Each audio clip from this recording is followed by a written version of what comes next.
Bonjour, chers élèves de huitième année. Mon nom est Mathieu Gagné. Je suis directeur du Centre professionnel et technique Minto. C'est un grand plaisir d'être avec vous aujourd'hui. Aujourd'hui, on vous présente notre école. Qu'est-ce qui nous distingue peut-être des autres écoles du conseil scolaire? On est une école auquel on pense pas souvent en premier pour poursuivre nos études de la 9e à la 12e année. Mais vous allez voir avec mes collègues là, qui suivent dans quelques instants, tous les programmes vraiment innovateurs, vraiment éclatés qu'on a à notre école. Peut-être que des amis aussi, en tout cas, vous allez peut-être nous en parler même après cette présentation-là. Il y a quelque chose de spécial avec notre école. On a cru bon là, vous prendre quelques minutes aujourd'hui pour faire un survol et vous présenter les services qui sont offerts chez nous. Donc, je vous remercie beaucoup pour votre écoute. Et là-dessus, je vais vous souhaiter une bonne présentation. Merci. Bonjour tout le monde, mon nom c'est Patrick Doucette, je suis un enseignant et aussi le coordonnateur de l'Académie eSports du CECCE qui est offert au Centre professionnel et technique Minto. Et puis je suis ici pour vous parler dans le fond de notre programme, vous donner un aperçu un peu à quoi ça a. Donc ici, comme vous pouvez voir un peu les images de la classe, différentes activités qu'on a fait. Et puis ça ici c'est plus ou moins notre salle de classe. Vous remarquez qu'évidemment on a des chaises de gaming, mais aussi des ordinateurs quand même puissants, on a des Alienware, on a des cartes graphiques aussi de haute qualité. Puis même chaque élève a accès à un clavier mécanique, à une gaming mouse et aussi à un headset et aussi chacun son propre écran de 24 pouces. Donc on a quand même de bon équipement pour vous mettre dans la meilleure position pour avoir une belle expérience dans la salle de classe puis lorsque vous jouez et mettez en pratique les concepts qu'on apprend. Donc, dans le fond, en premier, je vais vous parler de la différence entre le jeu vidéo et le e-sports. Dans le fond, le jeu vidéo, c'est beaucoup plus récréatif pour le plaisir individuel, mais nous, en classe, quand on parle de e-sports, on parle plutôt du côté compétitif, on parle du côté structuré en équipe. Okay? Donc, on parle vraiment de stratégie, d'organisation, de préparation et puis d'analyse de jeu aussi. Puis, dans le fond, une des raisons pourquoi le monde du sport électronique est de plus en plus populaire, c'est que similaire au sport traditionnel comme le basket, le hockey ou le football, par exemple, il y a un aspect de compétition. On joue contre d'autres personnes. Il y a un aspect de communauté. Il y a des équipes. Il y a des partisans, ainsi de suite. Puis il y a aussi tout le travail d'équipe où ce que tu dois collaborer ensemble. Tu gagnes et tu perds ensemble. Puis il y a aussi des moments inoubliables. Vous avez sûrement déjà vécu un moment inoubliable en jouant un match parce que vous avez gagné une partie de dernière minute ou quelque chose de genre. Ben, c'est un peu la même chose des fois qui se produit aussi dans le sport traditionnel. Un 3 points de dernière minute au basket pour gagner un match, des choses comme ça. Mais ça se produit aussi dans le monde du sport électronique. Puis, dans le fond, si vous décidez de vous joindre à l'Académie d'e-sport du CSCCE, vous allez avoir la chance d'avoir un itinéraire d'études un peu différent. Vous allez quand même prendre des cours réguliers, mathématiques, français, ainsi de suite, mais vous allez avoir des cours au choix qui sont un petit peu plus particuliers, notamment de la conception de jeux vidéo d'environnement virtuel, un cours d'accélérateur d'entreprise, des cours d'éducation physique, ainsi de suite. Puis c'est de ça que je vais vous parler dans les prochaines minutes. En premier, vous avez la chance de faire un cours d'accélérateur d'entreprise. La raison pour laquelle on offre ce cours-là, c'est que dans le monde du sport électronique, il y a beaucoup de gens qui travaillent à leur propre compte. Que tu sois un organisateur d'événements ou que tu travailles pour une grande compagnie ou que tu appartiens à ta propre équipe, peu importe. Souvent, les gens vont travailler à leur propre compte comme sous-contractants. C'est important de comprendre comment est-ce qu'on se part en business, comment est-ce qu'on gère une entreprise, ainsi de suite.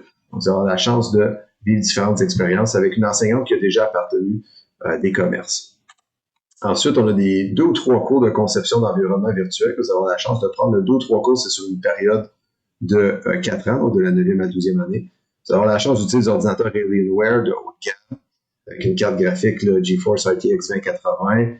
Très puissante, vous allez jouer avec des Oculus Quest 1 et 2 que vous allez utiliser entre autres pour faire des environnements en 2D, en 3D et puis évidemment en réalité virtuelle. Puis les programmes que vous allez utiliser justement pour faire ces environnements-là sont Unity et Unreal Engine. Puis on voit surtout le langage C# qui est utilisé par Unity, mais aussi peut-être éventuellement du C++ qu'on voit aussi avec Unreal Engine. Puis ça ici, c'est des caméras 360. Donc, on va avoir la chance aussi de travailler un petit peu avec ça pour faire de l'édition vidéo.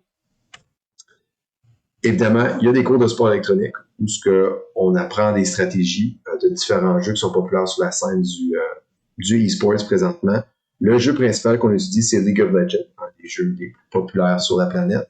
Mais on a aussi d'autres modules avec StarCraft 2, Teamfight Tactics et aussi Hearthstone. Puis, dans le fond, les cours qui sont offerts présentement, on en a 3. On a un cours en 9e année qui s'appelle Stratégie d'apprentissage, un cours en 10e année qui est Découverte d'emploi, puis un cours de 11e année qui est Leadership et entraide. Donc, vous pouvez voir qu'il y a une progression d'une année à l'autre, il y a différents projets, différentes choses qui doivent être faites. Il y a toujours un module rattaché à la santé et bien-être, donc on va à la salle de musculation, on s'entraîne, on se garde en bonne forme physique. Pour être un bon athlète e-sport, il faut être en bonne forme physique. Puis évidemment, on travaille les stratégies, on met en pratique ce qu'on a appris. Et puis, on apprend entre autres sur l'organisation d'événements, les possibilités de carrière aussi dans le domaine, puis comment faire de la diffusion. Donc, il y a différentes choses que tu vois d'une année à l'autre, puis évidemment, ça augmente en quantité et puis en contenu qui est un peu plus complexe d'une année à l'autre. Encore une fois, une photo de la salle de classe qui a été prise l'an passé, donc ça a changé un petit peu, mais c'est un peu à ça que la classe ressemble présentement. Et puis, aussi, si tu te joins à l'académie, il y a la possibilité de faire partie d'une équipe parascolaire. Présentement, on a 3 équipes qui font partie de la plateforme PlayDS, qui regroupe plus de 1000 écoles à travers l'Amérique du Nord. Donc, à chaque semaine, on joue des parties les mardis à 16h. On a des pratiques aussi les mercredis à 19h. Présentement, c'est en ligne, à distance, par l'entremise de Discord. On espère pouvoir faire nos pratiques en salle de classe éventuellement lorsque les choses vont revenir un petit peu plus à la normale. Puis présentement, le jeu qu'on participe, c'est vraiment League of Legends. Donc, c'est du 5 contre 5. C'est une inscription gratuite, ça donne accès à tous les champions du jeu. Et puis, tu obtiens aussi du coaching de la part d'un membre de l'Académie d'e-sports de Montréal, qui est notre partenaire. Et puis, donc, c'est ça. Écoutez, si jamais vous êtes intéressé par les jeux vidéo, par le monde du sport électronique, peut-être que vous aimeriez faire carrière, soit en tant que joueur, mais aussi peut-être en tant que coach, peut-être en tant qu'organisateur d'événements, peut-être pour travailler pour une compagnie comme Ubisoft ou EA Sports, ou peu importe. Ça pourrait être quelque chose qui serait intéressant. On offre aussi des possibilités de faire des coops, justement, avec certaines de ces compagnies. Donc, si jamais vous êtes intéressé, parlez-en à vos parents, puis évidemment, n'hésitez pas à contacter le CPT Mentor, puis Mme Gosselin, elle pourra vous guider dans tout ça. Donc, je vous remercie, puis je vous souhaite une excellente journée.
Bonjour tout le monde, mon nom est Tony Corriveau, je suis enseignant de mécanique au Centre professionnel et technique Minto.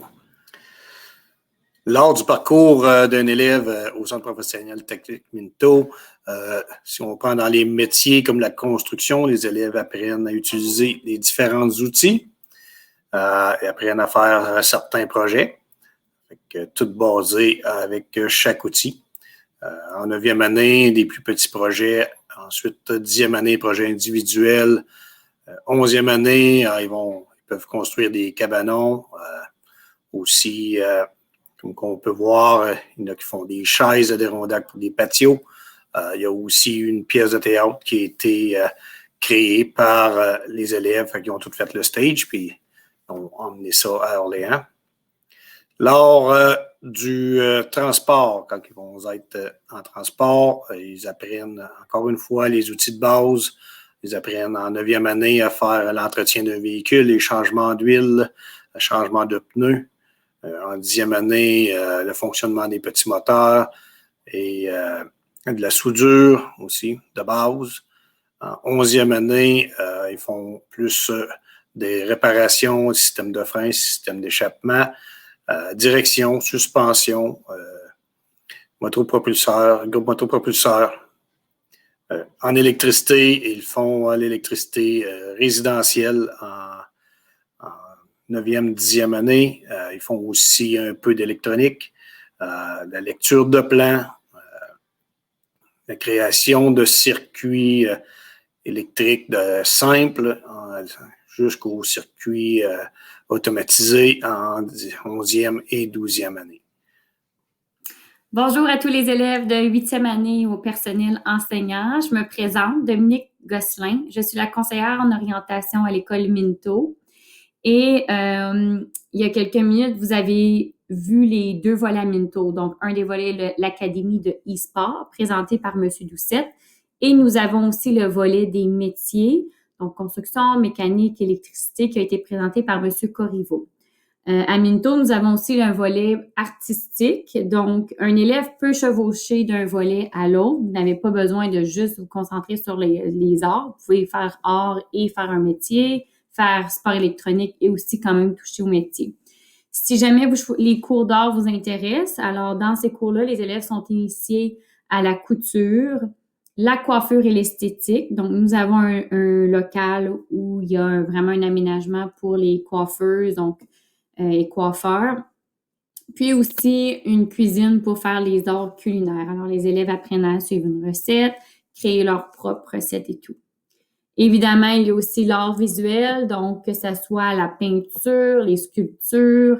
Les élèves ont même eu la chance de se familiariser un petit peu avec des logiciels pour le design graphique. Il y a quelques années, ils avaient dû créer leur propre entreprise. Donc, on a une élève ici qui avait créé sa compagnie de linge. Il avait lui-même dessiné son logo, choisi son nom, puis designer ses vêtements. Donc, on essaie d'aller chercher vraiment la créativité de nos élèves, puis en même temps d'offrir plusieurs possibilités pour vous. Alors, c'est le temps d'explorer en 9e, 10e année, puis de vraiment voir quels sont vos intérêts, vos forces et tout. Maintenant, je vais vous présenter le cheminement scolaire. Donc, on a décidé de ne pas aller trop en détail puisqu'on sait là, qu'en distance comme ça, c'est peut-être pas l'idéal, qu'on ne veut pas prendre trop de votre temps. Mais gardez en tête, quand vous inscrivez à Minto, à la fin, le but de la 12e année, vous allez obtenir votre diplôme d'études secondaires de l'Ontario, comme n'importe quelle autre école secondaire. Et vous allez chercher vos cours obligatoires, que ce soit les français, maths, géo, les sciences, English, éducation physique. En plus des cours obligatoires, en 9e année, vous allez avoir l'option de choisir 2 cours au choix. Soit que vous prenez le cours d'art à travers les métiers. Ça signifie que vous allez être inscrit dans le cours de menuiserie et soudure. Et vous allez faire le cours d'art à travers les métiers. Vous pouvez soit choisir le cours d'art tout court, l'art visuel, dramatique, art culinaire, ou choisir le cours d'initiation au sport électronique. Donc, vous choisissez 2 cours parmi ceux énumérés. En 10e année, encore une fois, vous avez l'option de 2 cours au choix, donc que ce soit d'aller en construction, mécanique, électricité, puis soudure pour vos cours au choix. Ou encore, vous pouvez choisir le volet artistique ou la partie 2 du sport électronique. Encore une fois, je l'ai mentionné, puis je ne peux pas le dire assez, il y a possibilité de chevaucher, de choisir les métiers, choisir les arts. Il n'y a pas vraiment c'est pas fixe. Pour ce qui est des cours obligatoires, maintenant, au niveau de la 9e et 10e année, nous offrons les 3 filières, c'est-à-dire la filière échelon local, appliqué et théorique. Alors, il y a possibilité pour vous là, d'avoir ces cours-là. En 11e année, maintenant, pour les cours au choix, si vous avez choisi l'Académie de sport électronique, vous devrez faire un cours de sport électronique. Ce serait sûrement votre 3e si vous êtes avec nous depuis la 9e année. Un cours de réalité virtuelle et un cours d'accélérateur d'entreprise dont M. Doucette a parlé un petit peu plus tôt. Si c'est les métiers qui vous intéressent par la 11e année, vous allez pouvoir choisir parmi construction, mécanique ou électricité. Et au 2e semestre de votre 11e année, vous aurez aussi la possibilité de faire un co-op dans un des domaines de votre choix. Alors, si, par exemple, vous avez choisi mécanique, vous aurez l'option d'aller dans un garage et travailler avec un employeur à tous les jours. sans nécessairement être rémunéré sur les heures de classe, mais vous allez vraiment chercher l'expérience dans le milieu de travail. Et en 12e année, encore une fois, on vous recommande fortement de faire les cours de français, maths, English. Ici, il y a d'autres cours de sciences, biologie, chimie, physique, tout dépendamment de vos choix post-secondaires. Et vous avez aussi d'autres cours au choix, dont un autre cours de construction mécanique, électricité, si vous le voulez, un cours de sport électronique, réalité virtuelle, et vous avez même la chance de faire un autre cours. Une des questions parfois, c'est à quelle heure débute l'école. Donc, nos cours, la première période débute à 8h35 et l'école se termine à 14h40. Alors, ceci peut avoir une incidence sur vos déplacements. Donc, puisque Minto n'est pas une école de quartier, nous n'avons pas d'autobus scolaire qui vient à l'école. Chaque élève arrive par différents moyens de transport. Donc, il y a des élèves qui arrivent par OC Transpo. Vous allez avoir une passe d'autobus, qui est fournie et gratuite. Il y en a d'autres élèves qui ont les services d'une fourgonnette s'ils habitent en campagne. Alors ça, c'est des petites choses que vos parents pourront vérifier en communiquant avec le consortium pour voir lequel des deux types vous sera fourni ou encore, si vous habitez près de l'école, parfois, vous allez devoir vous rendre à pied. So, moi, mon expérience à Minto, c'était vraiment bon en termes de changement parce que j'ai changé d'école pour le deuxième quatrième de ma 9e année. Puis, directement, dès que je me suis arrivé, je me sentais comme si c'était quelque chose de différent, mais que j'aimerais. Les profs sont vraiment gentils, sont toujours là. En termes d'expérience personnelle, c'était vraiment un changement que je connaissais pas, mais c'était quelque chose de bon. C'était comme quand tu es allé de l'élémentaire au secondaire, quand comme tu te fais offrir plus d'options. Et parce que les classes sont plus petites, c'est vraiment plus facile d'avoir contact avec tes profs pour qu'ils soient là pour toi si tu as besoin d'un plus d'aide ou si tu as besoin de parler à quelqu'un. En termes de mots, que je dirais pour les élèves qui sont quand même hésitants pour s'inscrire à Minto, je dirais que ça vaut la peine parce qu'il te garantit le transport gratuit. Il y a beaucoup de cours qui sont uniquement offerts à Minto. Il y a beaucoup à explorer, puis puisque les classes sont tellement petites, tu vas te faire des amis. Beaucoup plus que si tu avais des grandes classes et tu vois seulement tes amis comme une fois par jour et des quatrièmes ou que tu les vois même pas. Comme prochaine étape maintenant, tout d'abord, je vous invite à en discuter avec vos parents, tuteurs et même avec vos conseillers en orientation. Vous pouvez aussi assister à notre soirée porte ouverte virtuelle qui va avoir lieu le jeudi 25 février à 19h. L'information se trouve sur notre site web. Et lorsque vous voulez entamer le processus d'inscription, vos parents devront m'envoyer une copie des 3 documents suivants. Donc, le premier, c'est une copie de votre bulletin le plus récent, une copie de votre PEI, si vous en avez un, et finalement, la recommandation de tes enseignants de 8e année. Donc, peut-être en février, début mars, vos enseignantes de 8e vont vous suggérer des filières par rapport au cours. Donc, que ce soit maths au niveau appliqué, sciences au niveau théorique, etc. Alors, on aura besoin de ce document-là aussi. Une fois que nous avons reçu ces 3 documents-là, ils seront présentés au comité d'admission de Minto. Et si vous passez à la 2e ronde, vous allez devoir faire une entrevue virtuellement avec moi, en plus d'écrire une courte rédaction expliquant pourquoi vous voulez vous joindre à notre école. De là, on sera en mesure de vous dire si vous êtes accepté ou non à notre école et faire vos choix de cours là, pour l'année scolaire 2021-2022. Tout de suite après cette rencontre, il y a un Google Meet où j'y serai présente. Donc, si vous étiez gêné de poser vos questions dans le chat, vous pourrez le faire en personne. Alors, si je comprends bien, je crois que ça va être votre temps asynchrone, le temps où vous faites des travaux sur votre propre temps. Alors, vous pouvez peut-être profiter de ce temps-là pour venir me joindre dans le Google Meet. Ou encore, vous pouvez toujours donner mes coordonnées à vos parents, tuteurs, pour qu'ils puissent m'écrire un courriel. Vous pouvez le faire par vous-même si vous voulez. Et ceci met fin à ma partie. Je cède la parole à M. Gagné pour le mot de la fin. Bye bye. Alors, voilà, c'est ce qui complète notre présentation du Centre professionnel et technique Minto. Je vous remercie beaucoup pour votre écoute. Vous allez peut-être vouloir vous en reparler là, entre amis, avec vos parents. Je suis certain qu'on vous a peut-être surpris avec certains de nos programmes. Là, ça mérite réflexion. Je vous dirais que, en tout cas, les gens qui passent ici sont vraiment satisfaits et engagés envers leurs études de par les programmes qui sont uniques à notre école. Je suis sûr que vous avez prêté une attention particulière à certains bouts. Alors, il y a peut-être des programmes qui ont suscité votre curiosité. En tout cas, donc si jamais vous avez d'autres questions ou si vous voulez en apprendre davantage, sachez qu'il y aura aussi une soirée de présentation virtuelle offerte aux parents, mais aussi à toute la communauté. Donc, les élèves, vous allez pouvoir venir avec vos parents. Au mois de février, il y aura des communications qui seront faites. Donc, surveillez bien.